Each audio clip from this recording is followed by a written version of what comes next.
बिस्मिल्लाहिर्रहमानिर्रहीम। जी नाज़रीन, मैं हूं आपका मेज़बान बाऊ हारून चिश्ती। आप देख रहे हैं बाऊ हारून चिश्ती ऑफिशियल और अमलियाती जहान। नाज़रीन गिरामी कदर, आज हम बात करेंगे चांद ग्रहण के ऊपर, जो कि साल का दूसरा ग्रहण होगा और ये लगने जा रहा है 7 सितंबर को। रात 8 बजे ये शुरू होगा और 2 बजे तक ये चलेगा। 5 घंटे का इसका दुरानिया होगा और इसकी इंतहाई अरूज जो होगी वो 11:30 से 12 बजे तक की इंतहाई अरूज पे होगी। और ये किन किन ममालिक में देखा जाएगा, कि पाकिस्तान में भी देखा जाएगा, अफ़गानिस्तान में भी देखा जाएगा, और जितने भी बड़े आज़म के ममालिक हैं उनमें भी ये देखा जाएगा। इंडिया में भी ये चांद ग्रहण देखा जाएगा। अब चांद ग्रहण जो लगने जा रहा है ये खूनी चांद ग्रहण है। इसे कहते हैं रेड मून, यानी खूनी चांद ग्रहण। जो ये इस साल का जो दूसरा ग्रहण है, पहले भी जो इस साल पहला जो चांद ग्रहण था वो भी खूनी चांद ग्रहण था, जो कि 700 साल के बाद इस नौइयत का चांद ग्रहण 2025 में आके लगा था। और तकरीबन उसी की कंडीशन रखता हुआ ये जो चांद ग्रहण है ये लगा है दूसरा साल में, जो दूसरा चांद ग्रहण है। अब इसके इफ़ेक्ट्स इस वर्ल्ड पे क्या होंगे, इसके इफ़ेक्ट्स किन किन ज़ोडिएक साइन पे ज़्यादा होंगे, और कौन कौन इस ज़ोडिएक साइन जो हैं वो इसकी नहज से बच सकेंगे, इसके ऊपर एक गुफ्तगू करेंगे।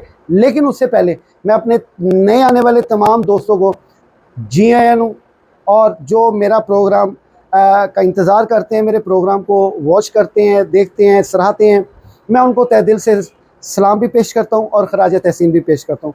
अल्लाह ताला से उम्मीद करता हूँ अल्लाह ताला ने आपको जहाँ कहीं भी रखा होगा अपने हिफ्ज़ ईमान में रखा।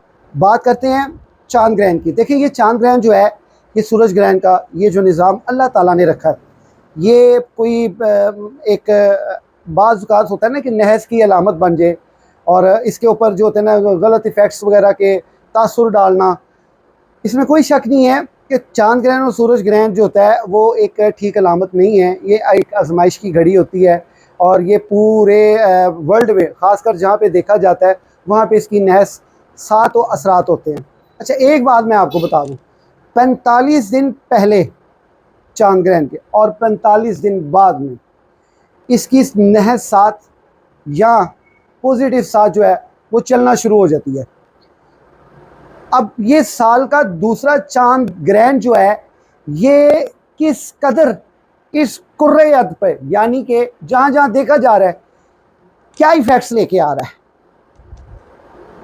जी नाज़रीन, ये कुर्रे अर्द पे आफत व बलियात लेके आ रहा है। मैंने अर्ज़ किया था जो चांद ग्रहण इस साल का पहला था 2025 का, वो आलमी जंगें लेके आया था। अब ये जो साल का जो दूसरा चांद ग्रहण है ये आफत व बलियात लेके आ रहा है। यानी आप ये देख लें कि ये जो मुल्क में, हमारे ख़ासकर मुल्क में आफत व बलियात की ज़िद में आया हुआ है। मुनीर भी बह गया, और उसके अलावा स्वात में जो जिस भयानक किस्म का रेला है सैलाब का, जिसने कई मकान भी उजाड़ दिए और कई ख़ानदान उजाड़ दिए, ये इसके चांद ग्रहण के 45 दिन के पहले से असरात जो है वो शुरू हो जाते हैं और इसके बाद में भी रहेंगे। ये पूरे वर्ल्ड में मुकामी सतह पे जो आफत व बलियात है वो लेके आएगा ये वाला चांद ग्रहण, और मुल्की सतह पे बहुत ज़्यादा तब्दीलियाँ रूनुमा करेगा। यहाँ तक कि अगर आप हुकूमतों की बात करें तो हुकूमतें जो पहले से बराजमान थी उनमें तज़ल्ज़ल पैदा होगा और काफ़ी चेंजिंग आएगी, यानी तब्दीली आएगी मुल्की सतह पे, सियासी लेवल पे बड़ी ख़ास तब्दीली आएगी। जो नाजायज़ ज़ोरावर हैं उनको मुँह की खानी पड़ेगी, खा वो पाकिस्तान की सियासत में अगर ये ऐसा चल रहा है, खा वो पूरे वर्ल्ड में किसी भी मुल्क में सियासत का अगर ऐसा हो रहा है। मैंने एक पेशगोई की थी कि डोनाल्ड ट्रंप जो है वो एक ऐसे शख्स हैं कि जो अपनी मर्ज़ी और अपनी, जिसे कह लेना कि मनमानी रूह है। तो ये अमेरिका के शायद कि ये आखिरी सदर होने जाएंगे। यहाँ अमेरिका में दोबारा सदारत नहीं आएगी, अगर आएगी तो वज़ारत उस्मा के पास सारे इख्तियारात चले जाएंगे, यहाँ डिक्टेटरशिप आ जाएगी। ये एक सीयर आज की पेश गोई है जो मफरूज़ों पे मबनी है, ना कि हकीकत पे। हकीकत का इल्म सिर्फ अल्लाह की ज़ात के पास है। अब चूंकि ये जो चांद ग्रहण है, ये चांद ग्रहण इफेक्ट्स कर रहा है मुल्क की सतहों पर, यानी मुल्क के हर मुल्क के अंदर कोई ना कोई जल्जला आएगा, आफत व बलियात आएंगी, सैलाब आएंगे। ये चीज़ें जो है ये समझ लें कि ये क़यामत सूरा की जिसे कह लें इशारा देने का वाला ये चांद ग्रहण जो है वो लग रहा है। और ये चांद ग्रहण कमो बेश जो है आज से 500 साल पहले के बाद जो है ना ये चांद ग्रहण लग रहा है। ऐसा चांद ग्रहण 500 साल कबल लगा था, तो जिसने बहुत सी दुनिया को डिस्टर्ब किया था, आफत व बलियात की जिद में लिया था। नाज़रीन, ये तो हो गया मुल्की और सतह पर या वर्ल्ड लेवल पे इस चांद ग्रहण के जो असरात हैं। अब इस चांद ग्रहण के असरात किन किन ज़ोडिक साइन पे पॉजिटिव हैं और किन किन ज़ोडिक साइन पे नेगेटिव हैं। अच्छा, गौर से सुनिएगा, ये चांद ग्रहण जो है ये बुर्ज सरतान वालों पे नेगेटिव असर नहीं करने जा रहा। सेकंड, विर्गो साइन वालों के ऊपर ये नेगेटिव असर नहीं करेगा। ये दो ज़ोडिक साइन हैं जिनके ऊपर जो मेरी नाकिस इल्म के मुताबिक, कम इल्म के मुताबिक, जो मेरी अपनी अनथक रिसर्च है उसके पेश नज़र इन दो ज़ोडिक साइन पे नहीं करेगा, क्योंकि चूँकि बुर्ज सुमला जो है विर्गो वो इस वक्त बहुत ज़्यादा कठिन मामला से गुजरा है। अब ये क्यों नहीं आएंगे जी, इसकी रीज़न भी मैं आपको साथ बता देता हूँ। अक्सर लोग इसकी रीज़न नहीं बताते। रीज़न ये है कि ये जो सरतान है इसकी जो हालत है वो इसके खाने में मुश्तरी जो है वो हालत शर्फ में है। उसके हालत शर्फ में होने की वजह से सरतान के ऊपर चांद ग्रहण के बजाय नेगेटिव असरात पड़ने के पॉजिटिव असरात पड़ेंगे। माली लिहाज से इनको बहुत ज़्यादा फ़ायदा होगा। दूसरा ये कि चूँकि ये चांद ग्रहण लगने जा रहा है 7 तारीख को, यानी 7 सितंबर 2025 को, तो उसमें 2 सितंबर से लेके 18 सितंबर के दरमियान जो इस बुर्ज सुमला का अपना हाकिम सियारा है वो हालत शर्फ में आ रहा है। चूँकि हालत शर्फ में होने की वजह से इसके ऊपर ये चांद ग्रहण के असरात नेगेटिव नहीं बल्कि पॉजिटिव पड़ेंगे। माली लिहाज से इनको सपोर्ट करते नज़र आ रहे हैं और इनको मोटिवेशन मिलेगी। ताल्लुकात खासा और आमा इनके लिए मजबूत होंगे, जो कि अभी फ़िलहाल ये 31 दिसंबर तक 30 दिसंबर तक ये जो है अभी हालत नहर से गुज़र रहे हैं विर्गो साइन वाले। ये दो ऐसे बुर्ज हैं जिन्हों के ऊपर जो है चांद ग्रहण के पॉजिटिव असरात पड़ेंगे, ना कि नेगेटिव असरात पड़ेंगे। अब आइए वो ज़ोडिक साइन जिसके ऊपर सबसे ज़्यादा ख़तरा है इस चांद ग्रहण का, उसका जिक्र करते हैं। वो है बुर्ज अकरब और बुर्ज हमल। ये चांद ग्रहण इन 2 ज़ोडिक साइन पे बहुत ज़्यादा नेगेटिव असर ला रहा है फिज़िकली और ताल्लुकात आमा व खासा। मज़ीद जो है कोई ना कोई इनके साथ इंसिडेंट, ख़ासकर बुर्ज अकरब वालों के लिए ज़्यादा, कि ये कोई एक्सीडेंट का सबब भी बन सकता है, अल्लाह ना करे ऐसा हो, हादसात होंगे, या ये कह लें कि जादू टूने के असरात, जिन चुड़ैल भूत पर या सेब किसी की दुश्मनी की ज़िद में जो है ना ये नजर बद का बहुत बुरी तरह शिकार होंगे। क्योंकि जो इनके दुश्मन है वो अगर इनके ख़िलाफ़ अगर कोई नेगेटिव चीज़ भी पड़ती है इनको फौरी जाके लगेगी। ये जो ज़ोडिक साइन है मार्स पे, ये इसका जो है ना नेगेटिव असर पड़ेगा चांद ग्रहण का। अब ये ज़ोडिक साइन भी हो गए पॉजिटिव, नेगेटिव, और अवामी यानी कि वर्ल्ड लेवल पे इसके क्या असरात है, मुल्की सतह पे इसके क्या असरात है, ये तमाम मैंने आपसे शेयर किए। अब आते हैं हम इसके हल की तरफ।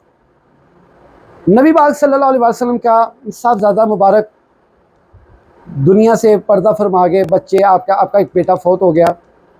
उस दिन जो है वो चांद ग्रहण या सूरज ग्रहण का दिन था, तो लोगों ने कहा ये इस ग्रहण के नेगेटिव असरात जो है मोहम्मद पे पड़े हैं और उनका बेटा जो है वो फौत हो गया। कुछ ने ये कहा और कुछ ने कहा कि अब मोहम्मद की नस्ल नहीं है और नस्ल नहीं चल पाएगी। तो उस पे जो है ना सूरत कौसर अल्लाह ताला ने अता फरमाई, और ख़ुद नबी करीम सल्लल्लाहु अलैहि वसल्लम ने फरमाया था, गौर से सुनिएगा, कि ग्रहण के लगने से किसी की मौत का कोई अमल दखल नहीं है। मौत का कादिर सिर्फ अल्लाह है, हयात का कादिर सिर्फ अल्लाह है। दुनियावी मामला पे इंसान को तो जो इख्तियार मिलते हैं ना, वो खुदादाद सिफात रखता है। मिसाल के तौर पे मैं जिस कैमरे के आगे बैठ के बात कर रहा हूँ, ये अल्लाह ने नहीं बनाया, ये अल्लाह की तौफीक से मुझे जो अक्ल आई मैंने ये बनाया। आज मुझे इसकी वसासत से पूरी कायनात देख रही है। ये सारी हज़रत इंसान की तख्लीक करदा चीज़ है। यानी कोई चीज़ को तख्लीक करना ये खुदादाद सिफ़त होती है। किसी चीज़ की मेंटेनेंस करना ये अल्लाह ताला के सफ़ात करीमा में से एक सफ़ात है। हर चीज़ अल्लाह ताला इख्तियार जो है ना इंसान को तौफीक के मुताबिक दे देता है, लेकिन ज़िंदगी और मौत ये इंसान के हाथ में नहीं है, ये अल्लाह के हाथ में। इसका मालिक ये खुद है, अपने आप को ज़िंदा नहीं कर सकता, मारता है वो उसकी तकदीर में लिखा हुआ है कि अल्लाह का हुक्म था तो मौत आई है, नहीं तो गोली कोलोदी हो गई लग जाती है, गोली असर नहीं करती। नबी पाक ने फरमाया था कि मौत का ताल्लुक इससे कतई तौर पे नहीं है। तो इसका मतलब ये हुआ कि एक तो सरकार का फरमान ये है कि इसके मौत का कोई ताल्लुक नहीं है। एक तो ये रिलैक्सेशन, सेकंड नमाज कसूफ यानी कि ज़्यादा देर तक क़याम करना, यानी कोई भी 2 रकात नफल पढ़ लें हम इस दौरान, चूँकि रात का टाइम है, नमाज इशा के बाद से इसने शुरू होना है पाकिस्तानी टाइम के मुताबिक, तो आप कोई नमाज कसूफ पढ़ लें 11 बजे के करीब और उसको लंबा पढ़ें। यानी कि अगर आप कुरान पाक पढ़ें या सूरह मुज़म्मिल शामिल कर लें, सूरह फातिहा के बाद कोई लंबी सूरत कर लें या एक सूरत को कोई 11 मरतबा पढ़ लें ठहर ठहर के और अल्लाह को सजदा दें। इसकी बरकत से, फरमाने मुस्तफ़ा की बरकत से इसके असरात आप पे जो है ना वो नहीं पड़ेंगे। दूसरा ये है कि जो पॉजिटिव जा रहे हैं उनके लिए तो खैर ही हैं, वो फिर भी सूरह कौसर कसरत से पढ़ें, और जिन पे नेगेटिव जा रहे हैं, अगर किसी को महसूस हो कि अभी चांद ग्रहण आया नहीं, उसके असरात मुझे पहले ही महसूस होने लगे हैं, तो वो सूरह फातिहा कसरत के साथ पढ़ें, 7 मरतबा पढ़ ले, 11 मरतबा पढ़ ले। अभी से आज से ही आप इसको पढ़ना शुरू कर दें, आज से ही आप इसको पढ़ना शुरू कर दें, और चांद ग्रहण के लगने के तकरीबन 1 माह बाद तक आप इसको पढ़ते रहे। अगर आपके दिल में इसकी पक्की तौफीक आ जाए तो इसको हमेशा के लिए पढ़ते रहे सूरह फातिहा। जिनके ऊपर नेगेटिव असरात पड़ रहे हैं, इससे काफ़ी अच्छा फ़ायदा और इस्तिफ़ादा हासिल होगा।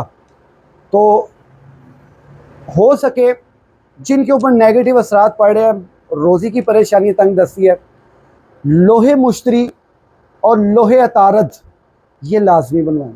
चूँकि लोहे अतारद का जो बनने का टाइम होता है वो उसकी हालत शर्फ में होता है, हालत शर्फ के अयाम में होता है। ये 2 सितंबर से लेके 18 सितंबर तक के दरमियान ये बनना है।